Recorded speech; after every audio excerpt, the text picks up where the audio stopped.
Greenlight Hollywood Series 25. This is the latest wave of Hollywood vehicles from Greenlight.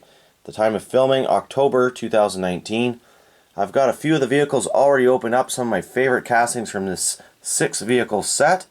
I am missing one vehicle, which is the 1970 Chevelle Green from Vanishing Point. But in lieu of that one, I've decided to also review this Greenlight Muscle Series 22, a brand new casting from Greenlight of the 1993 Ford F150 Lightning. All of these vehicles coming out of the package, including the 86 Chevrolet Caprice from Home Alone, the X-Files 1981 Chevrolet K5 Blazer, also a new casting, and from the A Team we've got the 77 Pontiac Lemans. This is not a new casting, but really nice one when it doesn't have the lights on the roof, as there aren't too many versions without those lights. And an awesome new casting, the 72 Chevrolet Monte Carlo from the Ace Ventura movie, Pet Detective. And this one features some really cool details. Just as in the movie, when this car is just about the most beat up it can possibly get. Also, from Ace Ventura, When Nature Calls. That's the second movie, I think. 1976 Jeep CJ7 with some interesting kind of safari camo going on. As I said, all these coming out of the package for a full review with you guys today. First up, let's take a look at that Monte Carlo. Close up in detail. So many cool details on this car. The one that stands out the most, of course, opening hood. Always a welcome option for a casting. Lots of chips and dings represented with the Tampa work. And you can't miss that completely smashed windshield. Wow, that's a nice job. Headlight bezel missing on one side. Trying to get the focus here, if only the camera would cooperate. Love those steel wheels. A little bit of rust as well, all blacked out. And of course, the missing rear window from the shootout. I believe it was a shootout. Been a while since I watched that movie, if I'm honest. It's an oldie. Beautiful metal base with lots of details. Nice interior.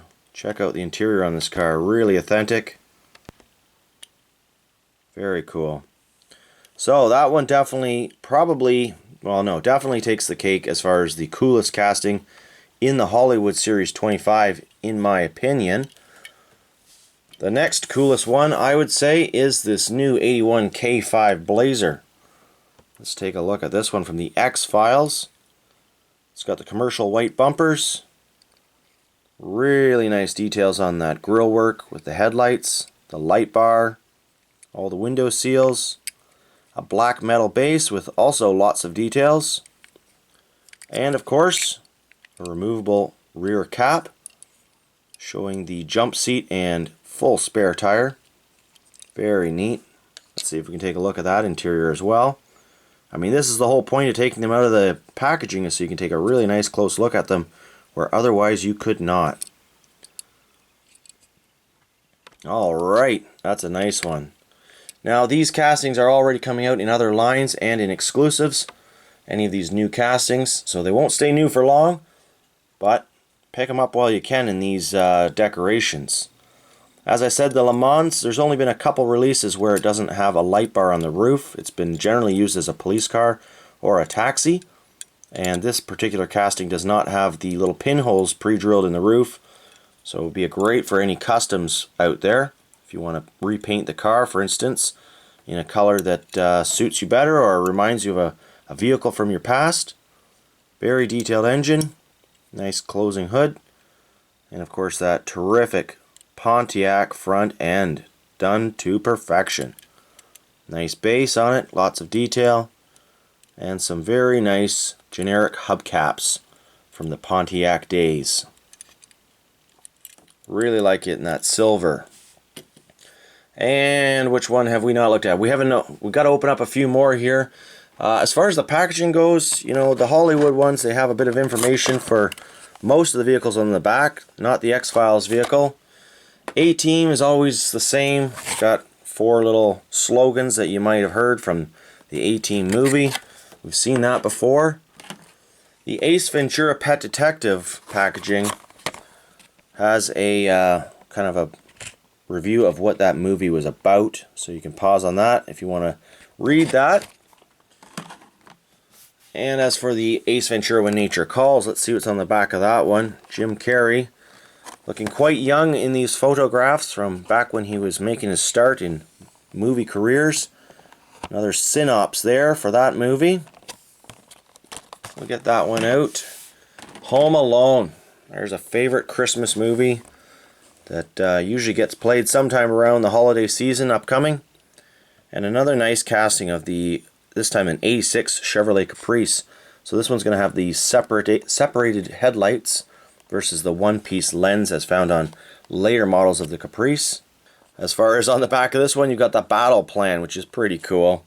So you can pause on that. Just a terrific movie, one of my favorites. Macaulay Culkin, also quite young in that movie, although for some reason they forgot to draw his face. No, they didn't forget. I don't know why they didn't put his face, but anyways.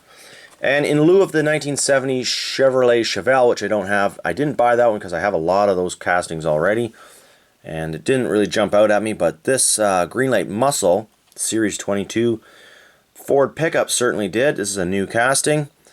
It has just come out in blue color again, in silver and green, so it's already in heavy re-release, which I expect to continue.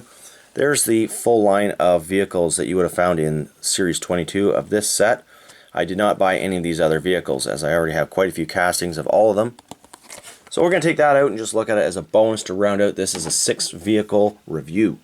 Alright, continuing with the review, I've just pulled out this first release of the Caprice Classic. This was a 1990 from Greenlight. We've got a new light bar for the older casting, or older representation of the model.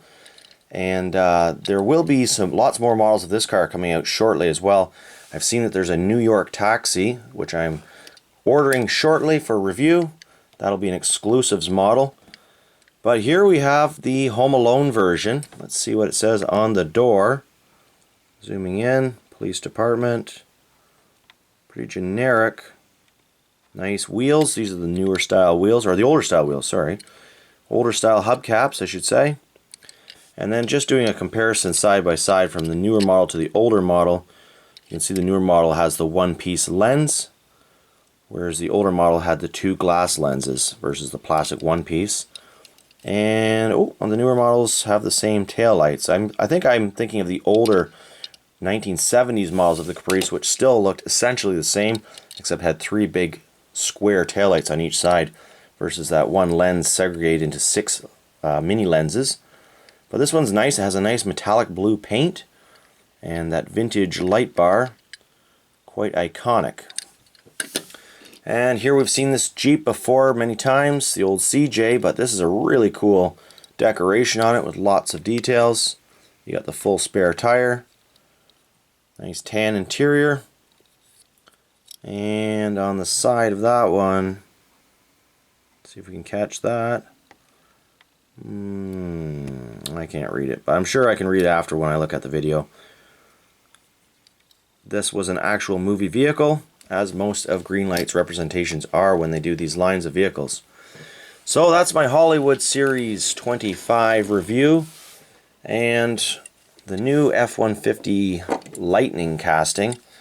Actually, it's a new casting for the base, because we saw this one come out in the Kings of Crunch Series 3 or 4, I think. So it's the same truck body anyways, but now we've got a chassis to match in the more stock configuration, if you want to say it that way.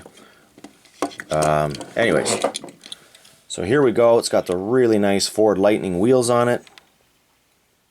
Simulated cast aluminum. You can see they've actually got the holes right through in the nice spot. It's not just a casting with a solid fill, as many manufacturers do, but not Greenlight.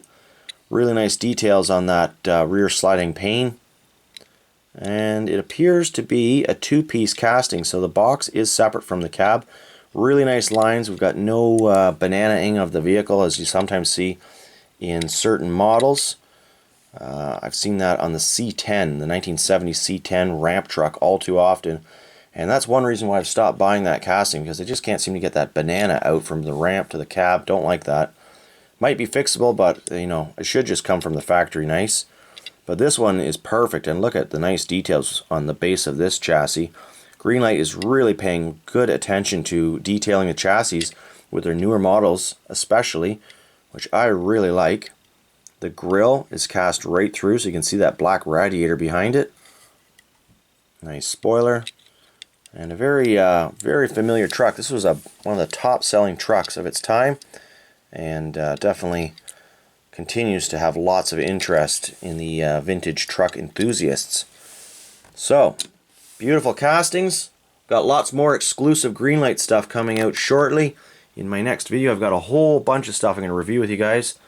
But wanted to do a quick review just on those because I really like these new castings and these really creative paint jobs and themes that Greenlight's been putting out in their Hollywood series.